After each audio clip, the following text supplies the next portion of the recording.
Today, I am going to answer one of golf's most confounding and mysterious questions. I get this all the time from golfers of all abilities. It's funny how much I get this question. Why do I keep wearing out this part of my golf glove? Hey golfers, Tony McMullen, the founder of Smart Golf Academy here. Today, I am going to answer one of golf's most confounding and mysterious questions. I get this all the time from golfers of all abilities. It's funny how much I get this question, but I want to take a few minutes to answer it today because we'll have a little fun with it. But the answer to it is actually going to help you with your golf swing. It's going to make your golf swing a little bit more efficient in a very simple way that everyone can make this correction. Okay? Here's the question. You ready for it? Why do I keep wearing out this part of my golf glove? Why do I keep poking holes in it, or why does it keep wearing holes in it? Why does it do that? Okay? And the simple answer is in your grip. And we're going to get into that, and I'm going to give you a couple of things that's going to help you to solve this problem, thereby saving you some money with buying less gloves. But more importantly, this is an indicator of something that's going on fundamentally that we need to make a correction to. And when we make that correction, you're going to start to hit the ball a little sharper. You might even compress the ball more, but you're certainly going to have more fun and perform better on the golf course. But first, if you are not a subscriber, we would love to have you as a subscriber. We've got over 1,200 of them. We put out content every week, just a variety of content, things like this, things that are going to make you play better, enjoy the game more. So if you're not already a subscriber, we'd love to have you as one. And we'd love it if you drop us a comment. Let us know how we're doing. Let us know if you like the content. If there's something we could do to help your game, maybe we can make a video out of that. But let us know. We'd love to hear from you. Okay, on to how do I save you money and how do I stop this from happening? Okay, all right. When you grip the club, that's the culprit. That's the main culprit right there is how you grip the club. So here's what we're going to talk about. Just a couple of things: position, and just how that affects what we're doing. And then on top of that, the pressure that we're using, okay? So position would be first. And I'm going to give you something you can do that's real easy that's going to help you with this as well. Most golfers, when they come to me for a lesson, this is what I see with their grip. Number one, let me get closer here. They tend to grip the club back in their palm, okay? Way back here. So they I call it fisting it. They fist it. That's why, you see this position here.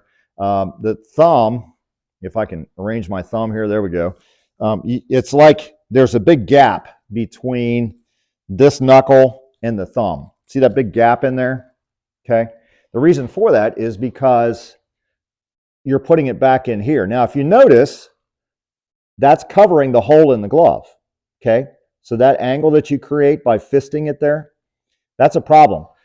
Number one, the reason why it's a problem is because it limits or restricts how your wrist is going to move.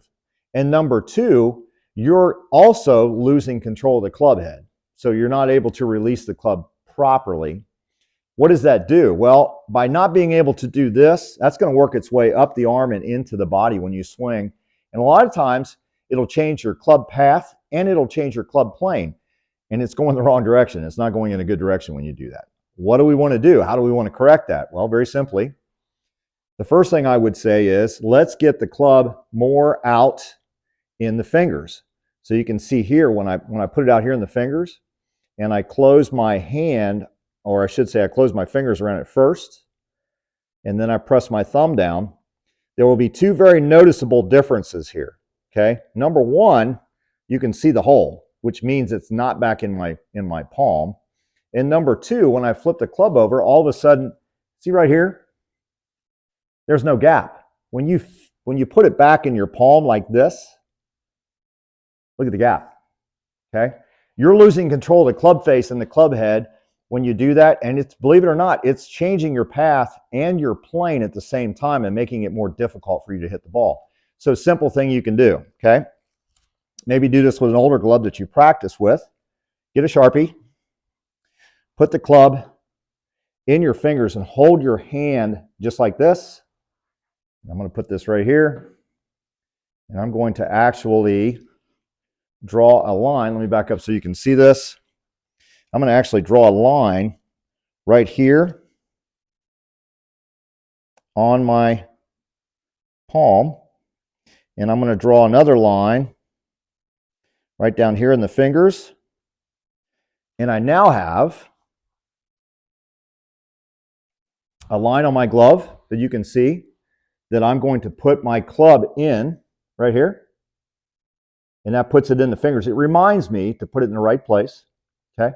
And then I'm going to close my fingers first, and then I'm going to press my thumb down, okay? So now you can see the hole because I don't have that pressure there anymore. That's not rubbing there. It's now in the fingers, and I have a much more firm grip.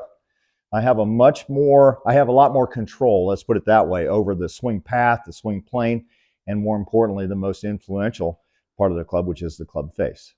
So draw those lines to remind you to put the club more in the fingers. That's position, okay? The other thing I want to point out is that position-wise, I see a lot of players that when they grip it like this, maybe they have it in their fist, maybe they even have it in their fingers, maybe it's in a better position, but the club itself, I can't see it. All of your good players, all your low handicap players, typically their grip, and they spend time working on it, you can see the bottom of the club, okay? What does that do for us? Again, it's a control factor. It gives you a little bit more control. It allows you to swing the club and have more control of this end of the club. That's the working end of the club. That's going to help me to control that better and have more stability.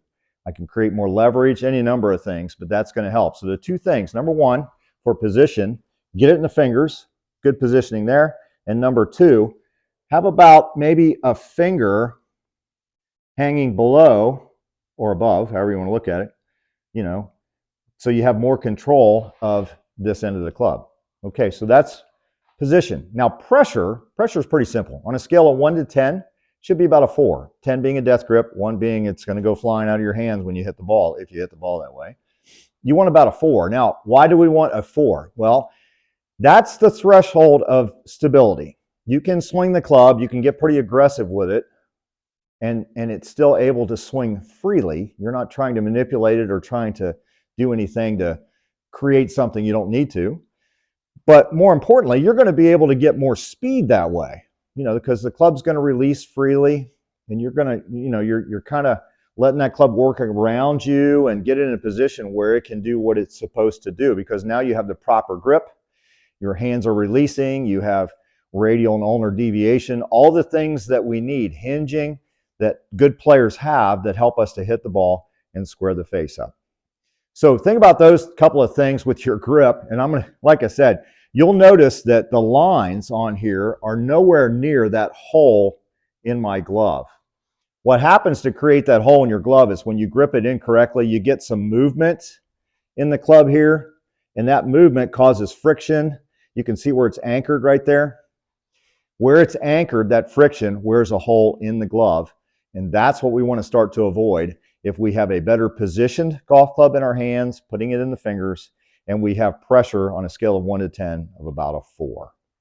Hope that helps. For more tips like these, go to smartgolfacademy.org, the online academy. There's over 80 videos there to help you to understand how you want to play some great golf and how to get there, and it's going to increase your performance on the golf course, and we're going to make you a better golfer.